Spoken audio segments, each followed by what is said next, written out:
Welcome back, everybody. Today, we're diving into something, well, a little different. Different how? Well, we're going to be looking at seating arrangements, Okay. but not just any seating arrangements. All right. I'm intrigued. What kind of seating arrangements are we talking about? This is all about how seating arrangements can impact how elderly people interact, especially at those congregate meal sites. You know, those community spaces where seniors gather for a meal and maybe some company? Oh, interesting. I've actually been curious about those sites. What kind of research are we looking at today? Well, someone sent in this really interesting article, and the title really caught my eye. It's called Arrangements Design of the Congregate Meal Site to Promote Elderly Interactive Behavior, published in the Journal of Asian Architecture and Building Engineering. The Journal of Asian Architecture and Building Engineering.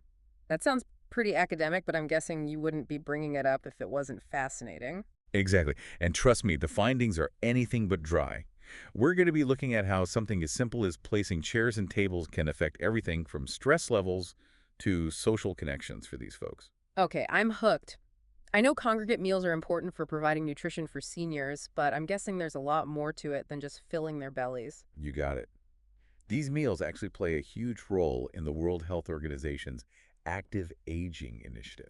Active aging. I haven't heard that term before. It's all about, creating environments where seniors can thrive, and social interaction is a key part of that.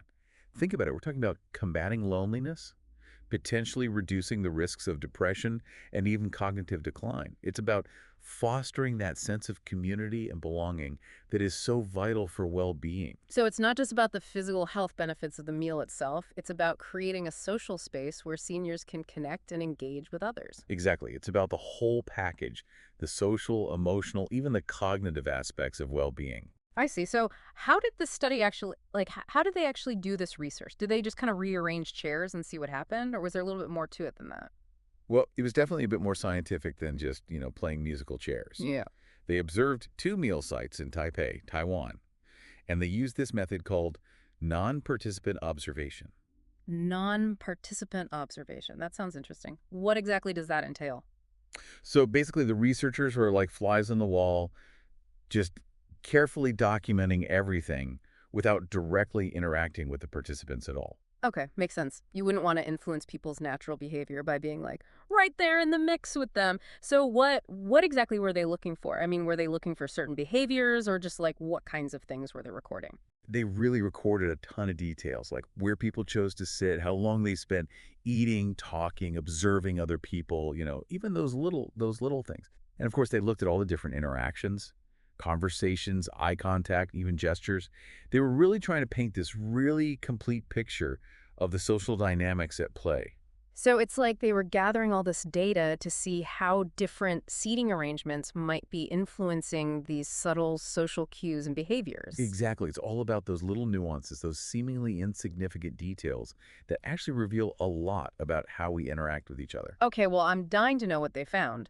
What were some of the key takeaways from this study? Well, one of the first things that jumped out at me was the power of habit. Can you believe over 90% of the participants at both sites consistently chose the same seats? Wow, 90%? That's incredible. They just went to the same spot day after day? Yep, same spot. Yeah. We're talking day after day, same spot. Like, it makes you think, like, how much of our behavior is driven by these, like, unconscious preferences? Absolutely. I mean, we humans are such creatures of habit, Yeah. right? Even when it comes to something as simple as where we sit for a meal. It makes you wonder how we can leverage that in design, how we can design spaces that actually encourage more positive interactions. It's fascinating. It really is. And of course, the arrangement itself had a pretty big impact too, right? I mean, that's what we're talking Oh, about. yeah. And this is where it gets really cool. So they found that people who gravitated towards similar seating areas, they often shared similar behavioral traits. Like, for example, the folks that lingered after their meal to, chat and socialize, they tended to cluster together. Oh, that's really interesting. So it's like they were self-selecting almost Yeah. based on their social preferences. Yeah, it was like these social groups were forming organically just based on where people naturally chose to sit. And it makes you wonder, like, is it the seating arrangement that is influencing that? Or are people with similar personalities just naturally drawn to those types of spaces? That's a great question. It's like the chicken or the egg scenario. Which came first, right? The seating arrangement or the social dynamic? Exactly. I mean, either way, it's pretty mind-blowing to think that something as simple as where we sit could have such a significant impact on our social connections. It really is. Yeah. But did they try out like different arrangements themselves to see if they could, change things up a little bit? They did, and the results were really interesting. One of the things they looked at was the impact of this thing called orthogonal seating. Have you ever heard of that? Orthogonal seating.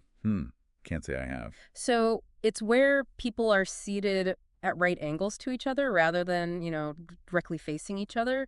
They wanted to see if that affected the amount of, this is kind of a funny term, they called it bilateral gazing. Bilateral gazing. It's basically just direct eye contact. Oh. And they thought, maybe, especially for older adults, too much direct eye contact. It can be a little bit stressful, almost a little confrontational.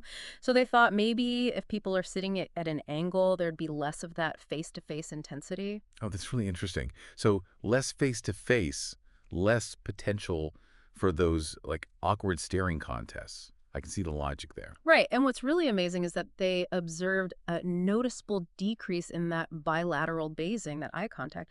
When people were seated orthogonally, they couldn't Like, measure stress levels directly, of course. right. But just from their observations, they were noticing that this arrangement did seem to create like a more relaxed atmosphere for some participants, at least. Like- They could kind of see it in their body language, like Hmm. less fidgeting, maybe more open postures, like that subtle shift in the seating arrangement just like took some of that social pressure off. Wow. That is incredible. I mean, it really highlights how even these like really small design choices can have these ripple effects on people's experiences. Right. It's like, we're not even consciously aware of these things most of the time, but they're subtly shaping our behavior. Absolutely. And it makes you realize just how much thought should go into designing these spaces. It's not just about aesthetics. It's about creating an environment that supports people's well-being. But wait a minute. Didn't you say that these congregate meals are supposed to like encourage social interaction? So Yeah. wouldn't reducing eye contact actually have like the opposite effect? So that's a great point. And it's something the researchers definitely thought about too. But, it's important to remember that not everybody thrives in a high stimulation, super social environment, right? Right. So for some individuals, that direct eye contact, it can feel a little too intense, almost, like I said before, a little confrontational. So the idea isn't to eliminate social interaction altogether, but to create a space that just feels comfortable and welcoming for a variety of personality types. So it's about striking that balance, encouraging connection, but also respecting individual preferences and sensitivities. Exactly. You don't want to force people into social situations that make them feel uncomfortable. It's about creating options and allowing people to engage at their own pace. Okay, that makes a lot of sense. But I'm still curious about the folks who want to, chat it up and be more social. Did the study look at any arrangements that might actually boost interaction for those folks? Oh, they did. And this probably won't come as a surprise, but they found that the classic face-to-face arrangement where people are sitting directly across from each other, it led to more bilateral gazing, more eye contact, more conversation, and even more of those conversations that spanned across tables. So a little bit of eye contact can actually be a good thing if you're looking to spark a conversation. It seems that way, Yeah. especially among the folks who, stuck around after they finished their meal. They were more likely to strike up conversations with people sitting across from them. So if you're looking for more like lively social scene, maybe a bit of friendly eye contact is all you need to get the ball rolling. It could be. It's amazing to me how we can almost choreograph the social experience just by playing with these simple design principles. It's like setting the stage for connection. It really is. It's like Mhm. we're sending these subtle signals that either invite or discourage interaction, all without even realizing it. It's fascinating. Totally. And, there was another interesting finding about corner seats. For whatever reason, people in those corner seats, they tended to be like little social hubs. They were engaging in way more interactions than people in other positions. Corner seats. Maybe it's the feeling of being at the center of the action. Or maybe they just have a better view of all the drama unfolding.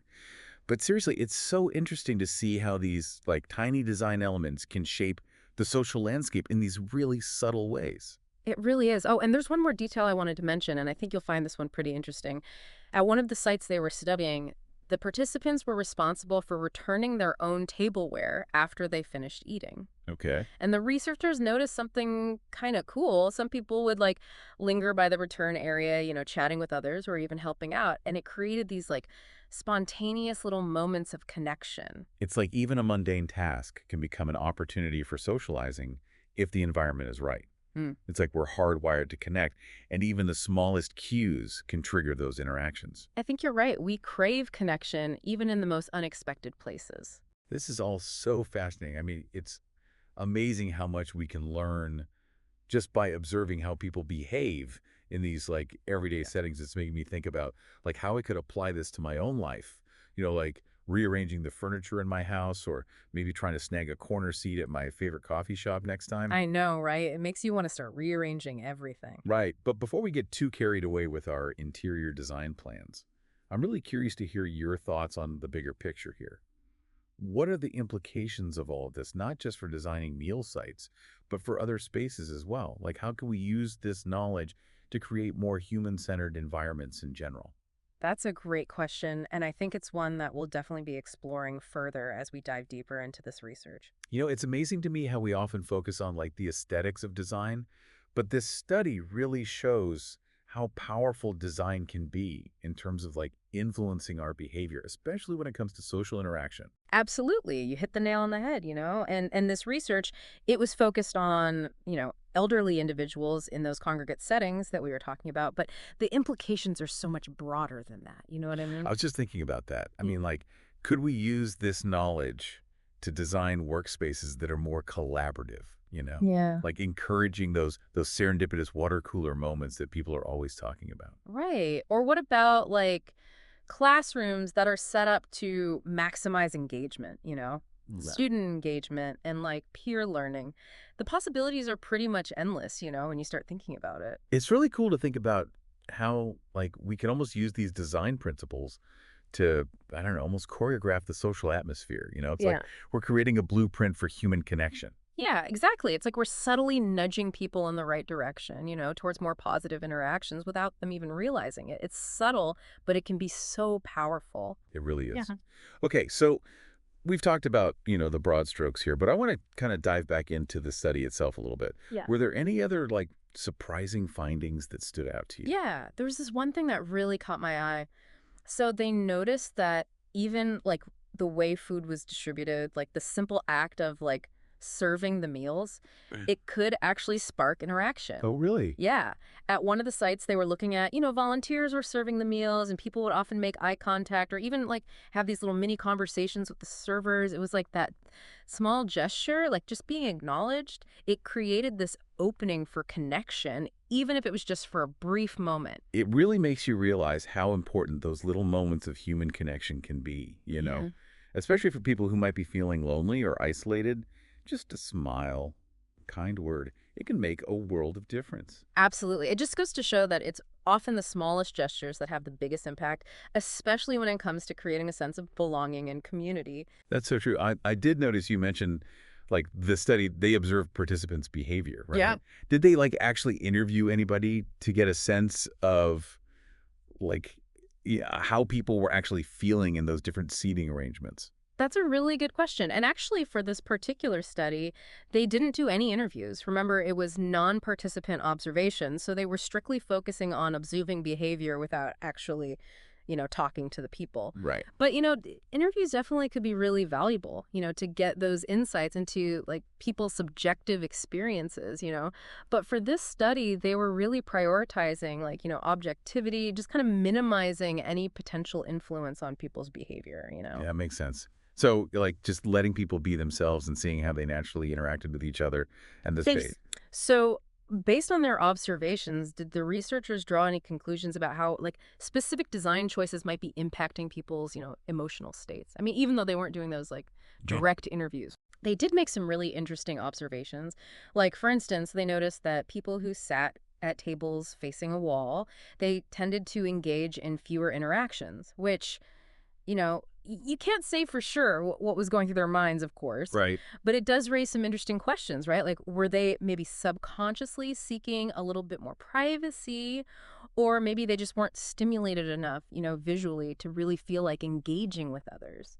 It's so interesting to think about how, like, our physical surroundings can have such a profound impact on our mood and behavior without us even realizing it. It really is. And it highlights, how important it is to provide different seating options to, accommodate those different personalities and social preferences. Right, because not everyone thrives in that, like, really bustling, high-energy social environment. Absolutely. I mean, think about it. Some people might feel really overwhelmed, maybe even a little anxious in a really crowded, noisy space. And it's super important to make sure there are options for people who, they prefer maybe a quieter, more secluded spot. Yeah, that makes sense. It's about creating a space that feels inclusive and welcoming for everyone, regardless of their social preferences. Exactly. And this brings up something that I've been thinking about too. We've been talking a lot about encouraging social interaction, but is there a risk that, we might be focusing too much on that and kind of like disrupting the primary purpose of these meal sites, which is, providing nutrition? We don't want people to get so caught up in conversation that they forget to eat, right? That's a really good point. Yeah, you don't Yeah. want to turn it into a social hour where people are neglecting their nutritional needs. Right, exactly. And that's something that designers really need to keep in mind. The goal isn't to like force interactions or create like a party atmosphere. It's about creating a space that feels comfortable, inviting, where people can enjoy their meal and, connect with others if they choose to at their own pace. Hmm. It's about finding that balance between fostering social engagement but also respecting individual needs. Right, so it's not about turning every meal into a social extravaganza. It's about creating an environment where people feel comfortable and supported both physically and socially. Exactly. It's about creating a holistic experience that nourishes both the body and the soul. I love that. So the takeaway is that there's no one-size-fits-all approach to seating design. It's all about creating a balance between encouraging interaction and respecting individual preferences. Hmm. But I am curious, are there any like specific design principles that we can, take away from the study? Like what would you say to someone who's actually designing these types of spaces? What should they be keeping in mind? That's a great question. And yeah, there are definitely some key takeaways here. I'd say, first and foremost, prioritizing social interaction should really be at the forefront of the design process. And that means thinking about, proximity, sight lines, the flow of movement within a space, like creating clusters of seating, those corner seats we were talking about earlier, that can really help facilitate conversation, while open spaces can provide opportunities for, mingling, those chance encounters. And don't forget those corner seats. They Oh, seem to be like the hot spots for socializing. they really do. And, as much as we want to encourage interaction, it's also important to provide different seating options, right? To cater to those different personalities, social preferences. Some people, they might feel more comfortable in a more secluded spot, while others, they really thrive in the middle of all the action. So that diversity of options, that's super crucial for creating an environment that feels truly inclusive. And of course, we can't forget about accessibility, making sure these spaces are, wheelchair friendly, easy to navigate. That's absolutely essential. Yes, accessibility should always be a top priority. And that might involve things like, wider aisles, clearly marked pathways, adjustable seating options, things like that. What about visual barriers? You mentioned those earlier. Yeah. How do those come into play? Yeah, so visual barriers, they can be things like, tall partitions or maybe even like strategically placed plants. They can be used to create a sense of privacy, or define different zones within a space. Right. And for people who are, maybe sensitive to noise or a lot of visual stimulation, they can really help to reduce that sensory overload. It's all about using those design elements to create a space that feels both, stimulating and calming at the same time. So it's not just about arranging chairs and tables. It's about thinking about the whole environment, the whole sensory experience, and making sure it meets the needs of the people who are using it. Exactly. The more we understand about how people interact with their surroundings, the better we can design spaces that really promote well-being and those essential human connections. This is all so fascinating. I'm curious, though. This research, it was done in Taiwan. Do you think these findings would hold true in other cultures as well?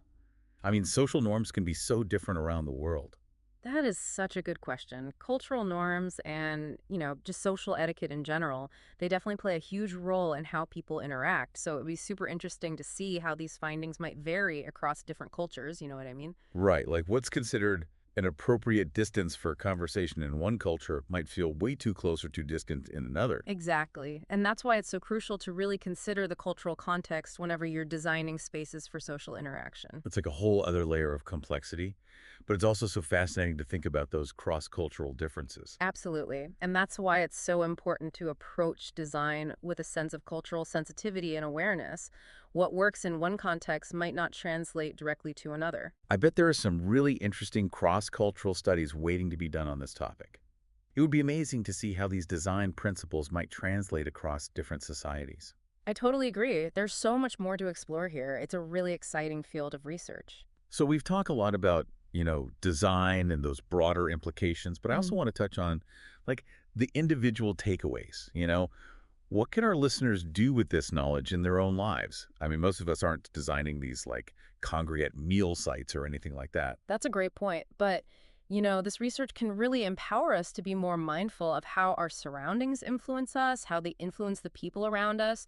We can start to see our own homes, our workplaces, even just the places we hang out with new eyes. So like the next time you're picking a seat at a restaurant or like rearranging your furniture, think about those social dynamics you want to create. Are you hoping to have a lively conversation with your friends? Or are you looking for a cozy corner where you can, relax and unwind? Exactly. You can actually use this knowledge to design your own social environments. And that's pretty cool when you think about it. We all have the power to shape our spaces in ways that support our well-being and nurture those connections that are so important to us.